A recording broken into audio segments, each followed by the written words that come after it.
What's happening, YouTube? Jonathan Pariente, the Execution 10 here, coming at you guys with another video. Ask you guys to please continue to hit me up and subscribe on my channel for more YouTube videos. And if you're a New Yorker, oh boy, last couple days been one of the best days I've seen in New York sports for quite a long time. And we're going to begin with what happened yesterday. This is I'm going to have another video in a little bit right after this one. And let's hit the cue here. Ah, yes. Just about a week after the NBA Finals, the Knicks struck gold. The NBA draft was last night, held at the Barclays Center in Brooklyn, New York. And the New York Knicks, finally for the first time since 1985, were presented with a top up-of-the-tier draft pick at number 3 in the NBA draft. The Knicks hit a home run, and they took Duke's R.J. Barrett with the number 3 pick in the draft. And if you're a Knicks fan, you absolutely could not be more happier with this choice. R.J. Barrett is, I think, going to be a very, very special player in the NBA, without a doubt in my mind. Now, of course, there have been some, obviously, there were a lot of things went into this draft. Obviously, am I happy the Knicks got a top draft pick? Hell yeah. Should the Knicks have gotten the 1 pick? Oh, absolutely they should have. How the Knicks got the 3 pick in this draft is incredible. How they should have been the 1 pick, I will never understand. How they were not the 1 pick, I will never understand that. I mean, the whole draft lottery to determine a number 1 draft pick's a joke. But the Knicks needed to make a big move in this draft, and they did. And drafting R.J. Barrett was the first part of the Knicks really beginning to resurrect the old days of New York Knicks basketball. And just seeing the reactions and just seeing the elation from Knick Nation last night was incredible. I'll tell you, Knicks fans have not had much to cheer about over the last 20 years. It's been, it's been hell. It's been a nightmare sometimes. It's been at times pathetic to watch and just plain embarrassing. With how the Knicks were drafting in the past and just the players and the coaches that just kept coming and going, and James Dolan not giving a damn. And well, all that was forgiven today. All that was put away with the Knicks drafting Barrett. And of course, the Knicks also, for their second-round pick, they took a young man named Ignas Brazdeikis from Lithuania, who played for Michigan this past season. The Knicks took him in the second round. They moved up 8 spots from 55 to 47 to get him. And again, both of these guys, I think, are going to be huge cornerstones, I think, for this Knicks team. And yes, I know the Knicks did not get the 1 pick. Yes, I know they did not get Zion Williamson. Everybody thought the Knicks were going to be the 1 pick and would have gotten him. Zion wanted to play for New York. Instead, the Pelicans at number 1 took the lottery, won that lottery. They took Zion. Number 2 was the Grizzlies, and they took Ja Morant, which made sense.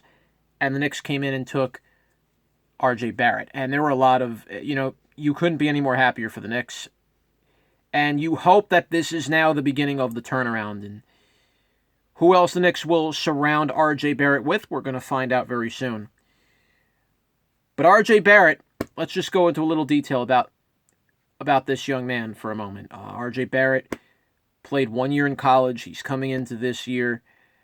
And obviously has things to work on. He has to work on a perimeter shot. He's going to have to work on free throw shooting.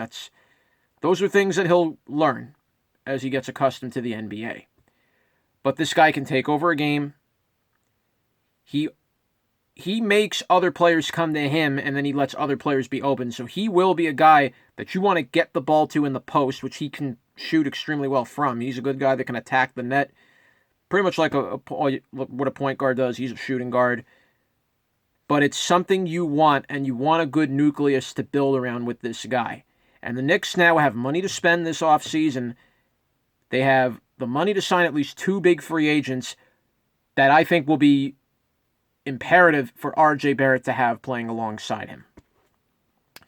And then as for the young man that the Knicks signed in the second round, Ignas Brazdeikis, well, he might not be the type of scorer Barrett is. He can score. He's about a 6'4" guy, not overwhelmingly giant, but Brazdeikis is a guy that carries a blue-collar type of identity to his game. He's a hard-nosed type player.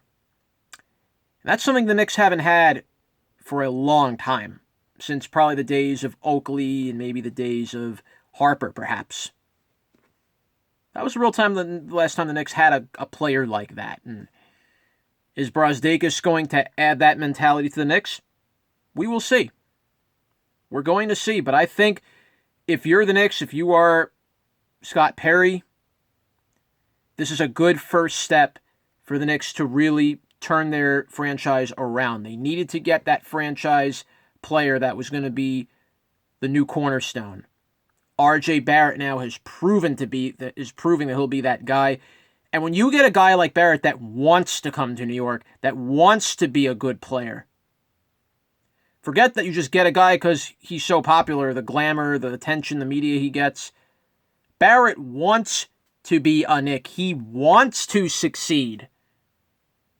Do you remember a time where the Knicks drafted a player like that wanted to succeed? Did Carmelo Anthony want to succeed in New York? Porzingis, I thought we were going to possibly get that with Porzingis. That didn't happen. So now we'll see if R.J. Barrett will be the guy that the Knicks project him to be. And whatever talent the Knicks surround him with, I hope that it makes this Knicks team into a unit, into a team that all of NBA Nation is going to fear again. Madison Square Garden was always the mecca for all sports. And back then in the 70s, 80s, and parts of the 90s, the Knicks were that team that had that connection to Madison Square Garden, that connected with their fans. The days of Walt Clyde Frazier, the days of Willis Reed, the days of Dave DeBusschere, the days of Phil Jackson, the days of Patrick Ewing, the days of John Starks, the days of Bernard King. These were the players that helped the Knicks achieve the greatness they were, the greatness of a team that they always were. And then that fire went out in the 2000s. That fire went out for most of the 2010s. Actually, for all of 2010s, because now we're going to head into the end of 2019 eventually with the NBA season when it starts again.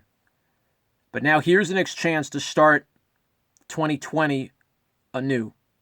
A new era, a new Knicks team, and for the first time in a long time, Knicks Nation has something to be very excited about, and just something really great to look forward to. Now let's see if the Knicks can add to that momentum with the coming free agency period in the NBA. Jonathan Perriente, The Execution 10, saying bye for now.